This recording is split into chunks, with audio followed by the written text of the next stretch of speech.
네, 사순절 두 번째 주일 고개를 들어 바라보라라는 제목으로 말씀을 나누겠습니다. 지난 주일 창세기 3장의 말씀을 통해 이 성경의 뱀은 사단인데 이 사단의 유혹을 당한 아담과 하와를 보았습니다. 이 선악을 알게 하는 나무는 탐스러웠던 그 열매에 초점이 있는 것이 아니라 이것만은 먹지 말라라고 하셨던 그 하나님의 명령을 어긴 것이었습니다.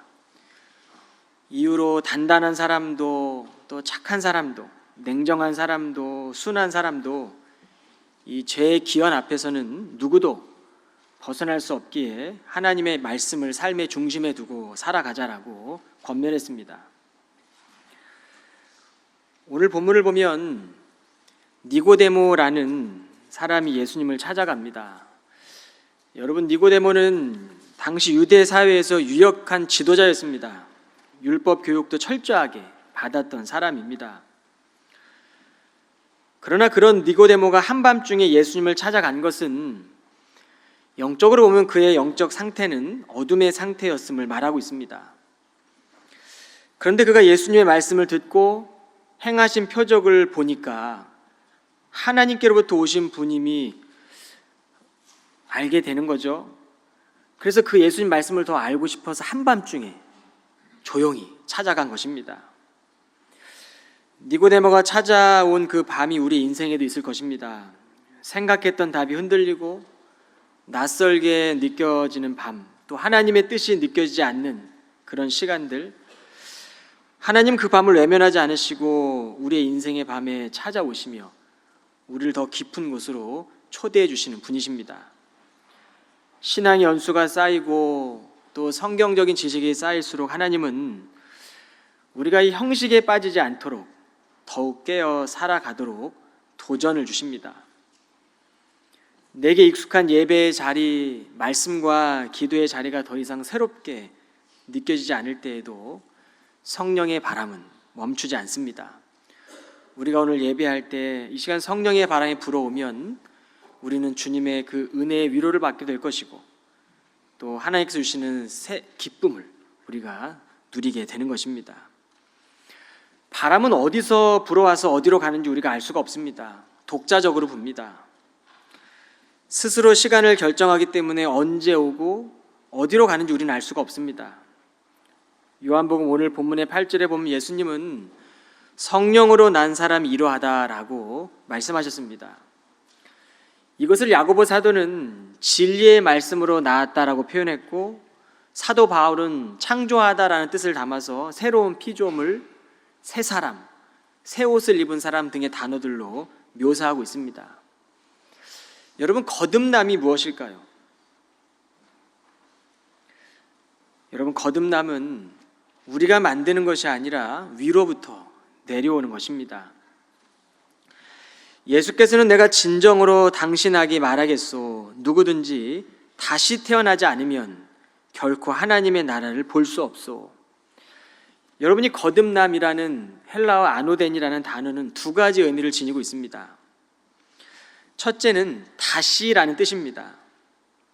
이 니고데모는 다시 태어난다라고 이야기했을 때 생물학적인 이해를 했던 것 같습니다. 어떻게 다시 태어날 수 있을까? 엄마의 뱃속으로 어떻게 들어가서 태어날 수 있겠습니까? 여러분, 율법을 교육받았던 니고데모는 구원을 위해 무엇을 쌓아 올려 한다고 여겼을지도 모르겠습니다. 그런데 이 다시라는 것은, 다시는 우리의 삶의 중심이 이전처럼 살 수 없도록 바뀌는 것이 바로 거듭남입니다.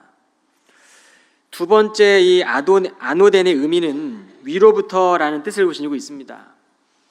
예수님이 성령으로 나지 아니하면 하나님의 나라에 들어갈 수 없다라는 말씀처럼 위로부터 주어진 영적인 삶을 의미합니다. 이해를 돕기 위해서 제가 한 예를 들어보겠습니다. 한 사람이 길을 걷다가 깊은 웅덩이에 빠졌습니다. 여러분, 0.01%라도 희망이 있다면 사람은 누구나 끝까지 스스로 빠져나오려고 할 것입니다. 모든 방법을 동원할 겁니다.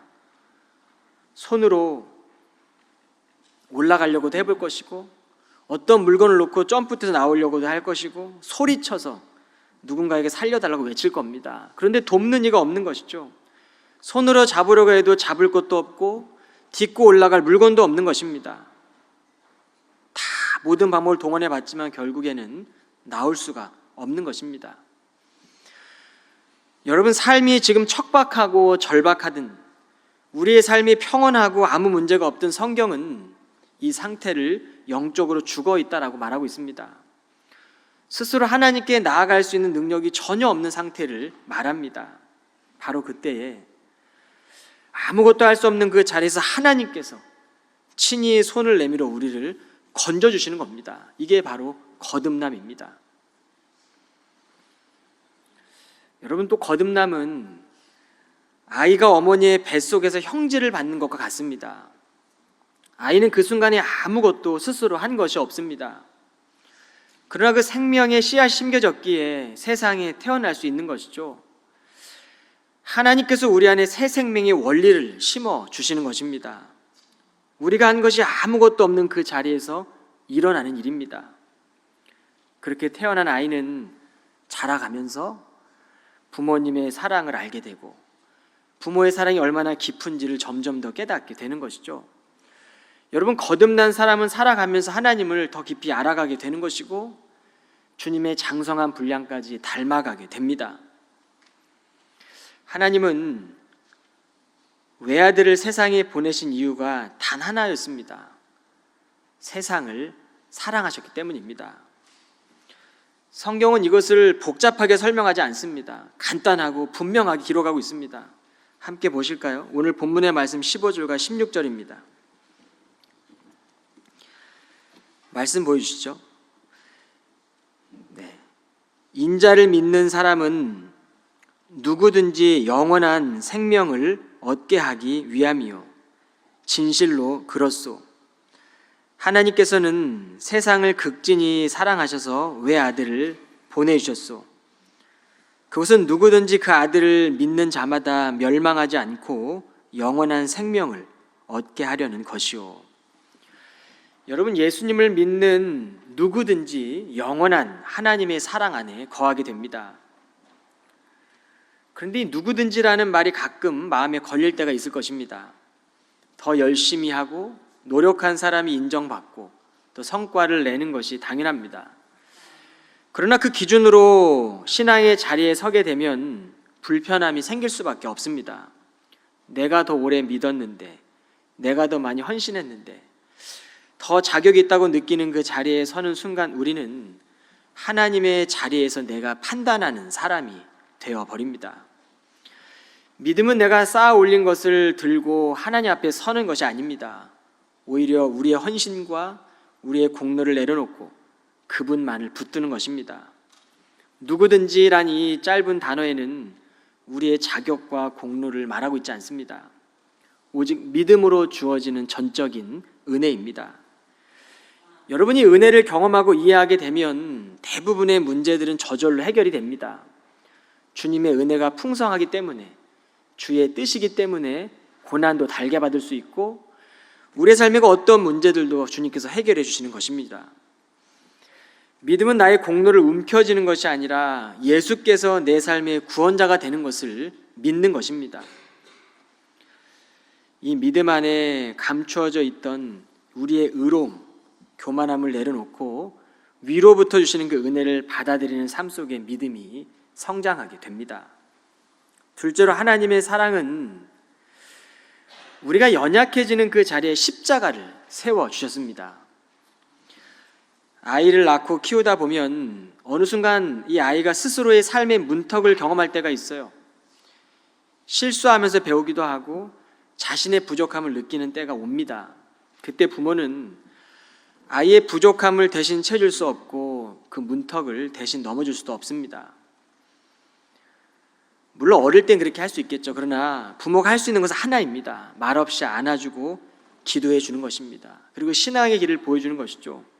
좋은 부모가 되기 위해서 살아가지만 결국 품에 안고 기도하는 그 자리에서, 믿음의 본을 보이며 한 걸음씩 한 걸음씩 걸어가는 그 자리에서 하나님이 우리의 자녀를 도우시고 우리는 그 자리에서 하나님과의 관계와 또 이 자녀, 우리의 삶의 관계를 보게 되는 것이죠. 우리는 우리가 자격이 없다고 느끼는 그 자리, 또 실수하여 무너졌다고 생각하는 그 자리에서 우리를 더 깊이 만나주시는 하나님을 경험하게 됩니다. 예수님은 성경에 능통한 니고데모에게 그가 알고 있었던 민수기, 이 구약 성경의 말씀을 통해 인용하셨습니다. 14절과 15절입니다. 모세가 광야에서 구리뱀을 높이 쳐들었던 것처럼 인자도 높이 들려져야 하오. 그것은 인자를 믿는 사람은 누구든지 영원한 생명을 얻게 하기 위함이요. 여러분, 이스라엘 백성들이 불평해서 하나님의 심판을 받습니다. 광야의 불뱀에 물리고 물린 사람 다 죽는 겁니다. 그런데 모세가 광야에서 이 구리뱀으로 장대를 매달게 됩니다. 그리고 장대에 매달린 구리뱀을 볼 때 그들은 살았습니다. 어떠한 구원의 행위로 치료가 아니라 그저 바라보며 살았습니다. 예수님이 자신이 십자가에 달려 우리의 죄값을 대신 치르고 죽으실 것이라는 뜻이었습니다. 성경이 강조하는 것은 광야의 뱀에게 물린 것은 심판의 자리 한가운데 있는 백성들을 위해 구원의 길을 세우시겠다는 것입니다. 여러분, 이 치료 행위는 다른 것이 아니라 믿음의 시선입니다. 뱀에 물린 이스라엘 백성들을 살릴 수만 있다면 예수께서 기꺼이 십자가에 달릴 것이니 누구든지 하나님께서 이뤄 놓으신 방법을 믿고 바라보라라는 것입니다. 믿음의 길을 걸어가면서도 우리는 여전히 내려놓지 못하는 것들을 만납니다.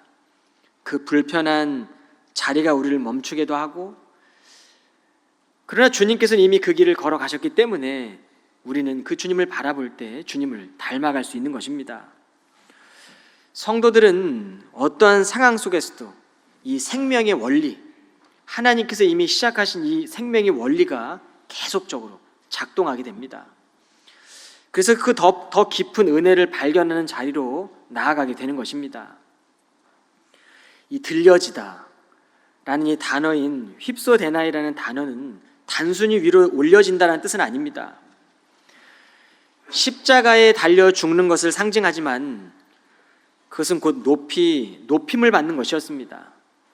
요한복음 12장에 가보면 예수님은 십자가를 앞에 두고 제자들에게 한 알의 밀이 땅에 떨어져 죽지 아니하면 한 알 그대로 있고 죽으면 많은 열매를 맺느니라라고 설교하십니다.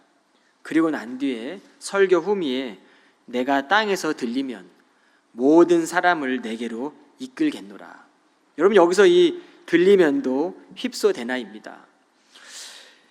여러분, 근데 이 제자들조차 십자가에 달려 죽으시는 이것이 어떤 죽음인지를 물었을 만큼 이 십자가를 이해하기 참 어려운 자리였습니다. 니고데모도 마찬가지였습니다. 오늘 본문 말씀에 보면 10절로 12절에 보시면 예수께서 대답하셨다. 당신은 이스라엘의 선생이면서 이런 것도 알지 못하오. 내가 진정으로 당신에게 말하겠소. 우리는 우리가 아는 것에 대해 말하고 또 우리가 본 것에 대해 증언하오. 하지만 당신들은 우리의 증언을 받아들이지 않고 있어. 내가 세상에서 일어나는 일에 대해 말해도 당신들이 믿지 않는데 하물며 하늘에서 일어난 일을 말한다면 당신들이 어찌 믿을 수 있겠소. 여러분, 우리가 평생 쌓아온 지식으로 이 일을 알 수가 없습니다. 이것은 전적으로 하나님이 행하신 일이기 때문입니다. 여러분이 사순절이라는 40일이라는 시간을 우리가 드리는 것은 우리를 살리시기 위해서 하나님이 시작하신 그 일에 눈을 뜨는 시간입니다.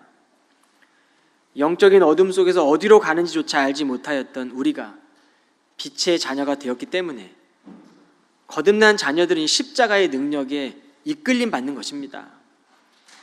죄의 유혹조차 모르고 살았던 사람들이었는데 이제는 주님의 십자가의 그 능력이 이끌리다 보니까 우리는 그 어떠한 순간에도 어떠한 환경에도 주를 위해 살게 되는 것입니다. 주님의 뜻이기에 걷는 것이고 주님의 뜻이기에 멈추는 것이고 주님의 뜻이기에 자기 부인하는 것이고 주님의 뜻이기에 말씀대로 살아가는 것입니다. 기독교는 하나님이 행하신 일을 믿음으로 받아들이고 주를 따르는 것입니다. 인생의 광야의 길에서 불평과 낙심의 자리, 스스로 해결할 수 없는 그 자리에 놓일 때가 있지만 세상은 실패하면 안 되고 약해지지 말라고 흔들리면 안 된다고 말하지만 성도들은 광야의 한복판에서도 하나님을 바라보면 됩니다. 여러분, 온전히 바라보지 못하고 내가 버티고 감당하는 것이 아니라 우리가 만나게 되는 그 민낯의 자리, 연약함의 그 자리에서 우리가 주를 바라볼 때 하나님의 능력이 우리 안에 쏟아부어지는 것입니다. 환경 앞에 우리가 고개 숙이는 것이 아니라 하나님 말씀 앞에 고개를 드는 것입니다. 십자가는 분명 로마의 처형 도구였지만 하나님은 구원의 도구가 되게 하셨습니다. 하나님 우리가 얼마나 오래 믿었는지, 잘 살아왔는지, 지금 어디에 있는지를 묻지 않으십니다. 그저 우리가 연약하지만 고개를 들고 살아가는지를 보십니다. 십자가에 달린 인자, 사람의 아들로 오신, 그러나 하나님의 아들이신 그 예수 그리스도를 우리가 믿는 순간, 그 순간에 우리는 하나님의 생명이 부어지게 되는 것입니다. 이 일을 도우시는 분이 바로 성령님이세요. 우리를 가르치시고 인도하시고 카운슬링하시고 보호해 주시고. 여러분, 이 성령의 바람을 우리가 만들지 못하죠. 그 바람이 우리를 살게 하는 겁니다. 여러분, 그 바람은 어디로부터 오는지 알지 못하고 우리가 느낄 수 있습니다. 거듭난 성도는 그 성령을 이끌림 받으면 우리는 살아가게 됩니다. 여러분, 가장 낮은 자리가 그 십자가의 자리가 영광의 자리가 되었습니다. 여러분, 이것은 우리의 인생의 지점마다 십자가를 세우신 것은 조건 없는 하나님의 사랑입니다. 그럼 우리는 그 하나님의 사랑으로 다시 일어서는 겁니다. 우리는 위로부터 시작된 생명을 품고 걷는 사람들입니다. 여러분, 주일날 예배에 나오는 것도 다시 고개를 들고 십자가를 바라보기 위함입니다. 주를 바라보는 사람들은 어떠한 상황에도 흔들리지 않고 다시 살아나는 것입니다. 한 청년에게 그런 얘기를 해줬습니다. 목사님, 저는 무대 공포증이 있습니다. 그런데 무대에 설 때마다 예배하는 마음으로 주를 바라보며 섭니다. 평생 무대에 서야 되는데 예배하는 마음으로 연주할 때 하나님이 허락하시는 담대함과 믿음으로 서게 되는 것이죠. 이것이 바로 거듭난 성도들의 삶인 것입니다. 여러분, 이 시간 우리가 예배하고 우리는 세상 속으로 또 들어갈 텐데 우리의 연약함을 바라보는 것이 아니라 살아계신 하나님 바라보시고 이 사순절의 시간 동안에 우리를 위해 찾아오신 그 주님, 그리고 우리에게 생명을 허락하실 그 주님을 우리가 바라보고 걸어가는 시간입니다. 그리고 우리가 그 사순절의 시간들 훈련하고 나면 우리의 주어진 시간마다 찾아오는 선과 악을 알게 하는 그 유혹 앞에서 우리 유혹당하는 것이 아니라 우리는 거듭난 성도로 믿음으로 살아가게 되는 것입니다. 여러분, 시간 그 일을 위해 사랑의 수고도 하시고 믿음으로 소망을 바라보시고 믿음에 인내하며 걸어가는 우리 사랑하는 모든 교우들이 다 될 수 있도록 이 시간 주의 이름으로 축원합니다. 기도하겠습니다.